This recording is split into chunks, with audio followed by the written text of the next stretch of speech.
Yeah, it goes back to the terms. So we've heard for a long time unidentified flying object, which essentially just means anything in the sky and we don't know what it is. Can't see it on a flight tracker. It's not a military plane. It's not a weather balloon. We just don't know what it is.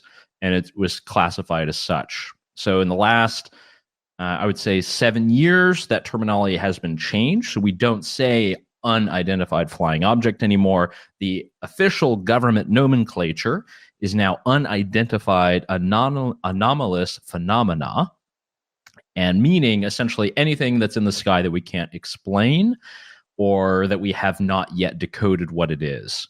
So, why are we talking about this?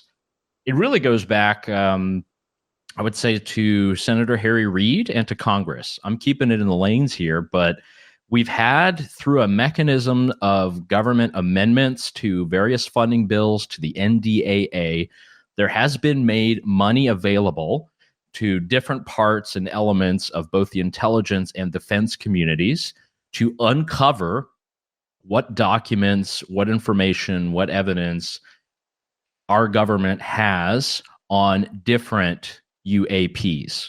So that goes back all the way to Roswell, 1947, but it also is the weather balloons that you might remember were floating above your house there, Andrew.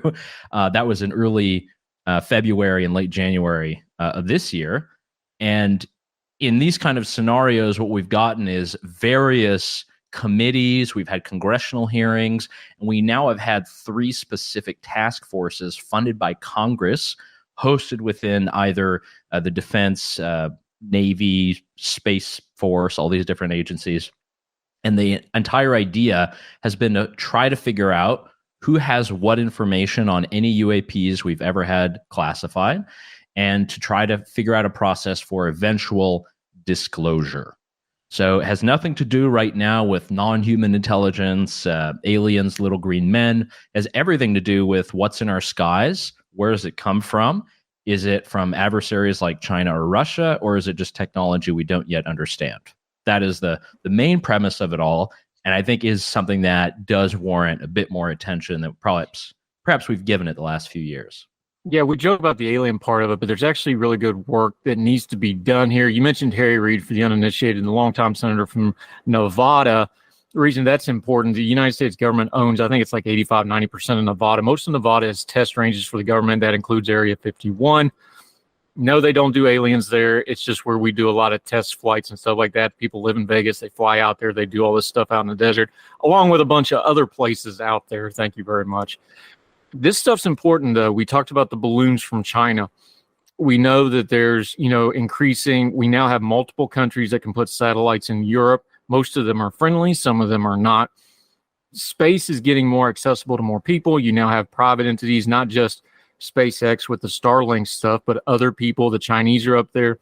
The Japanese are up there. India is becoming a space power now. We have to keep track of the skies for a lot of reasons. It's not just the Cold War that ICBM might come in with the nuke. There's intelligence reasons. There's weather phenomenon, climate phenomenon that we got to keep track of that shows up sometimes. There's a lot of legitimate reasons for this stuff.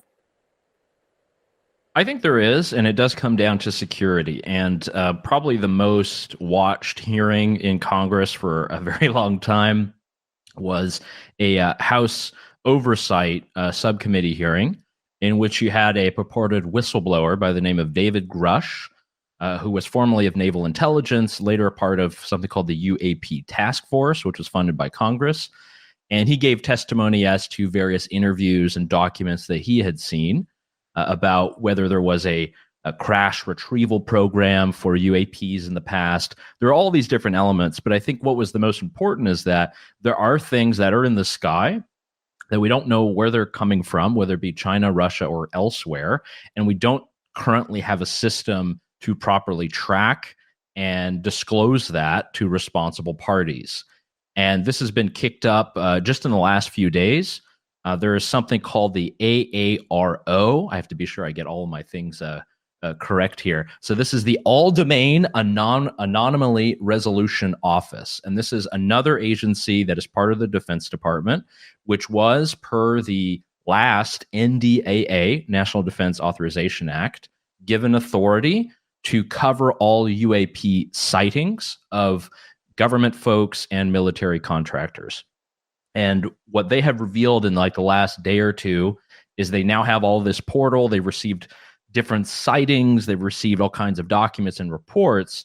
And probably the biggest nugget that we have, not just this agency, but in the current NDAA that is now being debated on, it's being negotiated between House and Senate, there is a part in there called the UAP Disclosure Act. And it's actually pretty wild because it's not being talked about at all.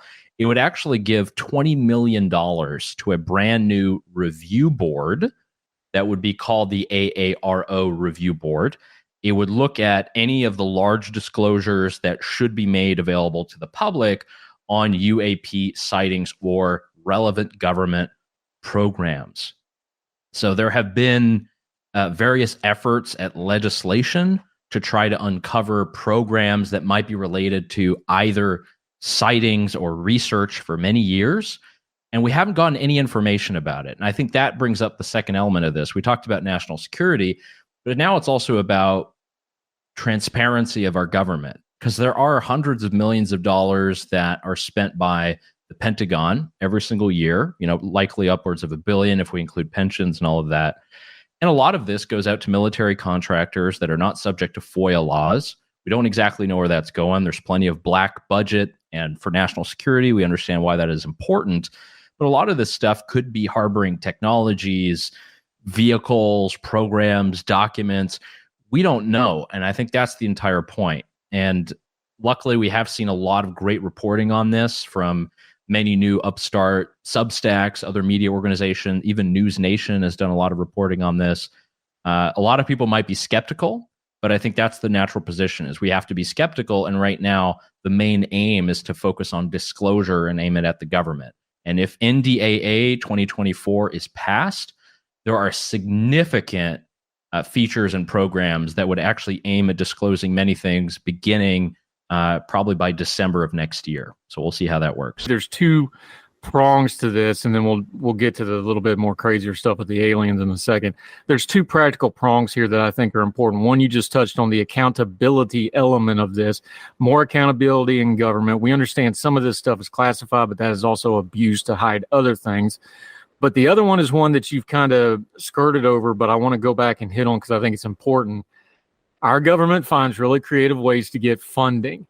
And this has become a mechanism, and we've had Congress people in some of these hearings basically come out and say it's like, yes, we can slap this, we're investigating unidentified object or phenomenon, or they can kind of wink, nudge it to the conspiracy stuff. And now they've got a nice big set of funding to go after whatever they need to go to. Some things legitimate, some things not. I think the accountability and funding is the lessons to take from this, because those are universal principles to all government programs and all legislation and all regulation. That's stuff we should be doing all the time. And if we can use it in this instance to kind of get some focus back on, we need accountability and proper funding and things like this, that's really where we should focus on something like this. And if we got to use aliens to do it, God bless, at least we're talking about something important instead of the wackadoo Congress critters, right? Well, yeah, and there are different elements of this. And again, this is all playing out in the last week or two. And there's actually an upcoming hearing that is off the record. It'll be held in a SCIF, a secure compartmentalized information facility. Is that right? I'm not the military guy, bro. And there was one version of this that was held with the Inspector General of the intelligence community and the Defense Departments, with various members of Congress from the Oversight Committee. These are elected people. You might consider them wingnuts on one week, and perhaps they voted against McCarthy another week, but they're still a part of this committee. And AOC apparently was also there. And that is where they were supposed to get a classified briefing on claims that were made at the last congressional hearing. And from what we know of that, from Tennessee Congressman Tim Burchett, who has kind of been a leader on this topic, they essentially said they had no information, nothing to see here. It seemed that as if things were highly compartmentalized. But again, the NDAA, if that passes, will really put this on a rush. And you talked about the money.